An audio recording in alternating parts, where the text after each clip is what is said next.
లేవండి. యోనా అన్నాడు, ఏమన్నాడు? సముద్ర గర్భములో ఉండగా నీ హస్తము నన్ను తాకుతుంది. ఎక్కడున్నా తాకుతుంది నీ హస్తం. ఎక్కడికి వెళ్ళలేమండి.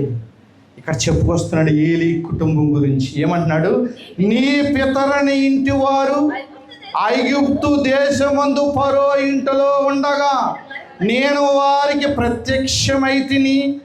అతడు నా ముందు ఎఫోదును ధరించి నా బలిపీఠ మీదను అర్పణముగాను ధూపముగాను అర్పించుటకై నాకు యాజకుడగునట్లు ఇశ్రాయేలు గోత్రములో నుండి.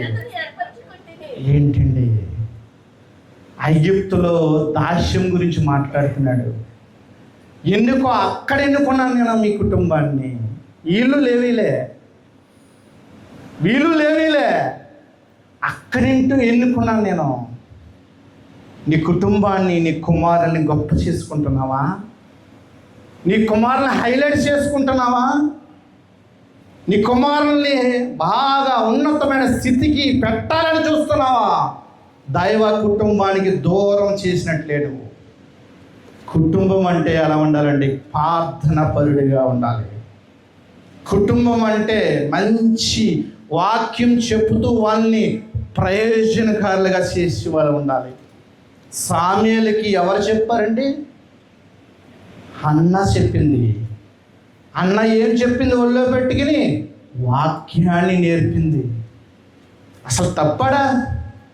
సామ్యూయేలు 2 పనులు చేశాడు. యాజకత్వము, రాజు పని కూడా చేశాడు. ఆయన 2 కూడా ఆయనకే. ఇక్కడ ఇదిగో ఏలీతో మాట్లాడుతున్నాడు దేవుడు. 29వ వచనం, నా నివాసన స్థలమునకు నేను నిర్ణయించిన బలి నైవేద్యమును మీరెలా తృణీకరించుచున్నారు? మిమ్మును క్రొవ్వు పెట్టుటకై నా జనులకు ఇశ్రాయేలు చేయు నైవేద్యములో శ్రేష్ఠ భాగములను పట్టుకొనుచు నాకంటే నీ కుమారులు నీవు గొప్ప చేస్తున్నావు.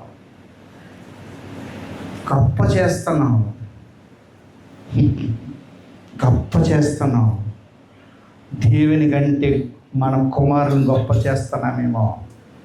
దైవ కుటుంబాన్ని కంటే మనం ఎక్కువగా వాళ్ళని ముందుకి నడిపిస్తున్నామేమో.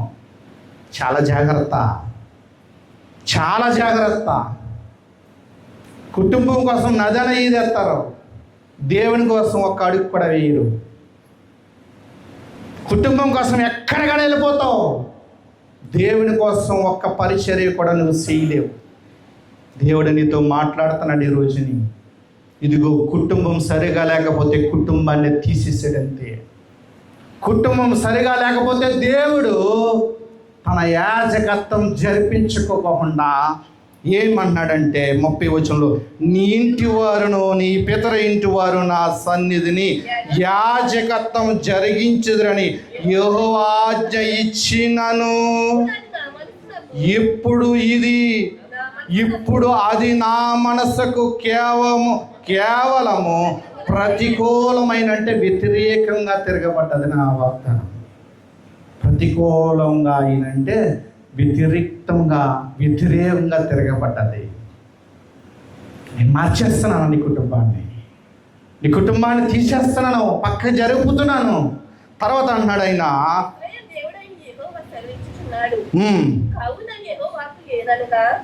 ఏమనగా నన్ను గణపరిచిన వారు నేను గణపరిచేదును, నన్ను తృణీకరించే వారు తృణీకరము పొందుదురు. పచ్చగా ఉంటావు, అసలు ఏ బాధ ఉండదు, ఏ హాస్పిటల్కి కూడా వెళ్ళవు, ఎక్కడికే వెళ్ళవు.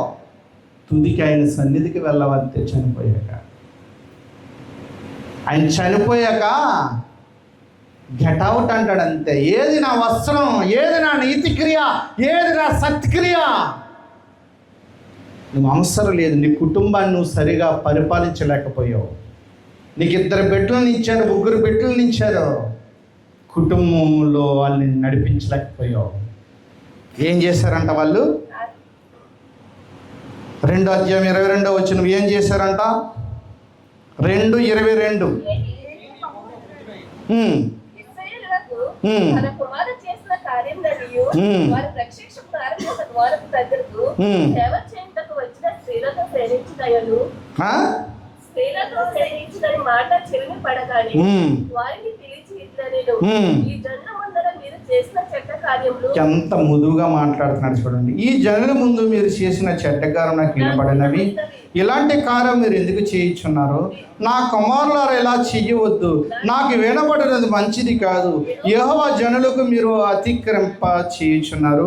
నరునికి నరుడు తప్పు చేసినలా దేవుడు విమర్శించిన గాని ఎవరైనా యెహోవా విషయంలో పాపం చేసినలా వాని కొరకు ఎవడు విజ్ఞాపన చెయ్యును? అయ్యో ఆయనను. అయితే యెహోవాని చంపదలిచి ఉండెను కనుక వారు తమ తండ్రి యొక్క మరణ వినక పోయి ఎంటర్ అవుతున్నాడు బాలుడు. అంతే. ఎప్పుడు వరకు నేను వాడుకుంటాడో దేవుడు అప్పుడు వరకు ఆయనలో స్థిరంగా చక్కగా ఉండాలి. ఆయన ఆడుకున్నప్పుడు నువ్వు వాడబడాలి. పాట ద్వారా వాడబడాలి, వాక్యం చెప్పటం ద్వారా వాడబడాలి, ప్రార్థన ద్వారా వాడబడాలి, పరిచర్యలో వాడబడాలి, కుర్చీల్లో వాడబడాలి, అన్నిటిలోనూ వాడబడాలి. అప్పుడు నిన్ను ఎన్నుకునేలా చేస్తాడు. చూడండి లాస్ట్కి వీళ్ళు ఏం చేశారు చూడండి, వీళ్ళ స్థితి ఏం చేశాడు చూడండి. ఇందులో 3 అధ్యాయమే 12వ వచనం చూడండి.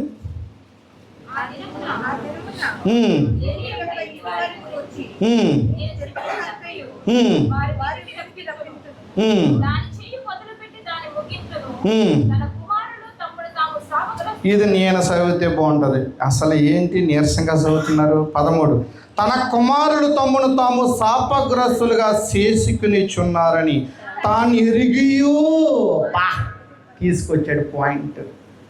తాను ఎరిగియూ వారిని అడ్డగించలేదు గనుక అతని ఇంటికి నిత్యమైన శిక్ష విధింతును. ప్రభావం వెళ్ళిపోయింది అంటే ప్రభావం వెళ్ళిపోయిందని 4వ అధ్యాయం 20వ వచనం. ఆమె మృత్యు నొందుచుండగా 19వ వచనం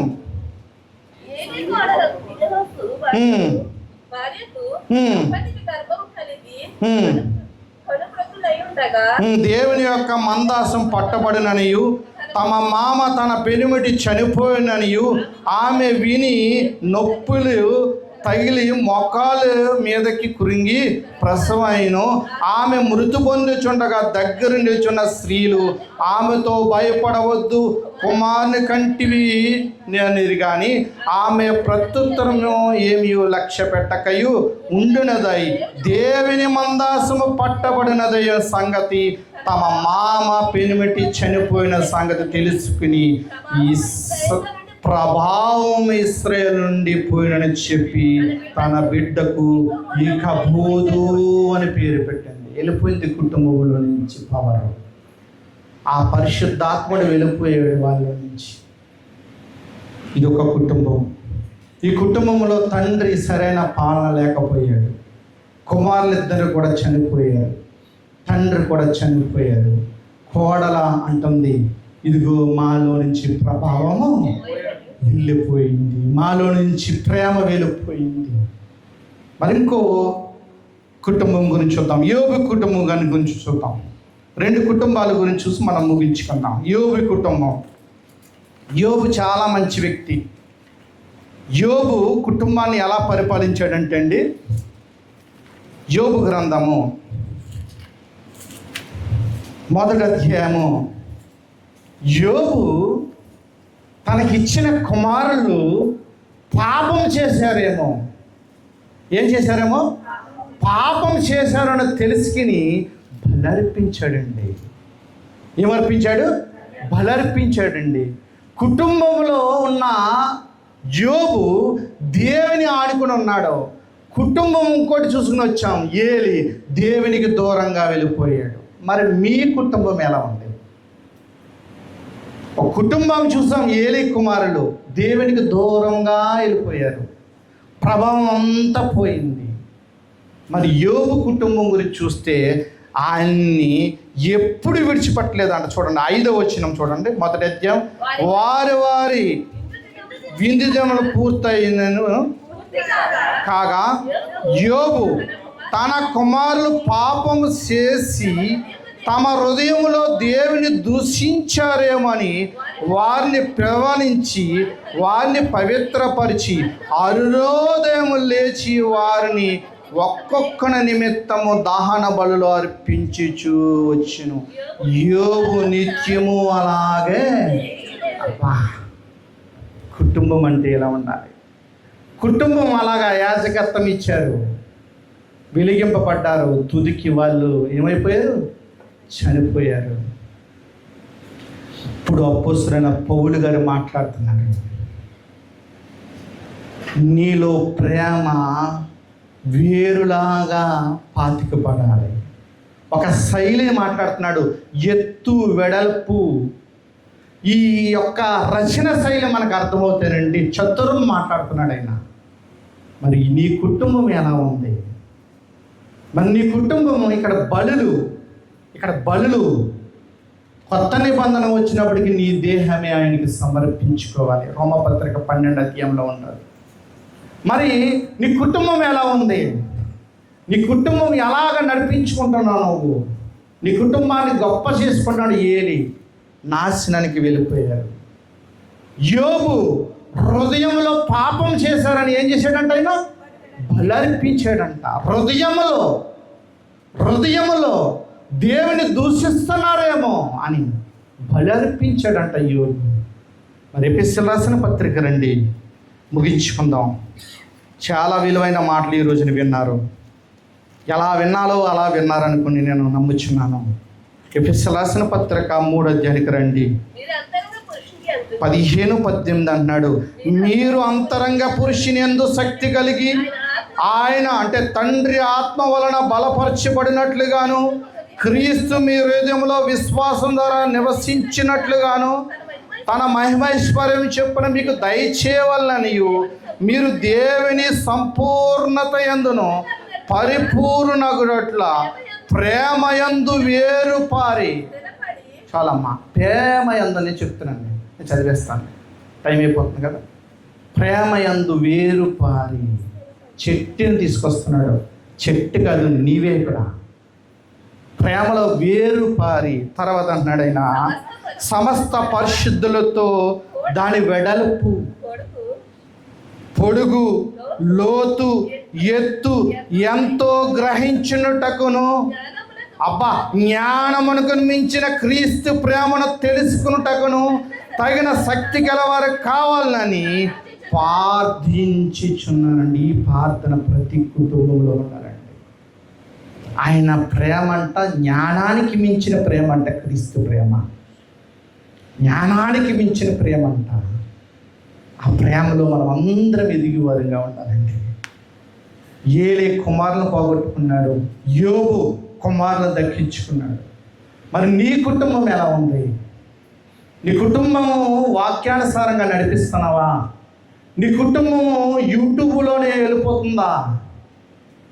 యూట్యూబ్ ప్రసంగాలకి పరిమితం అయిపోతున్నారా? ప్రార్థన పరులా ప్రార్థనలో నడిపిస్తున్నారా నీ కుటుంబాన్ని, నీ పిల్లల్ని? మరి ఈ రోజున మీరు పరీక్షించుకోవాలి.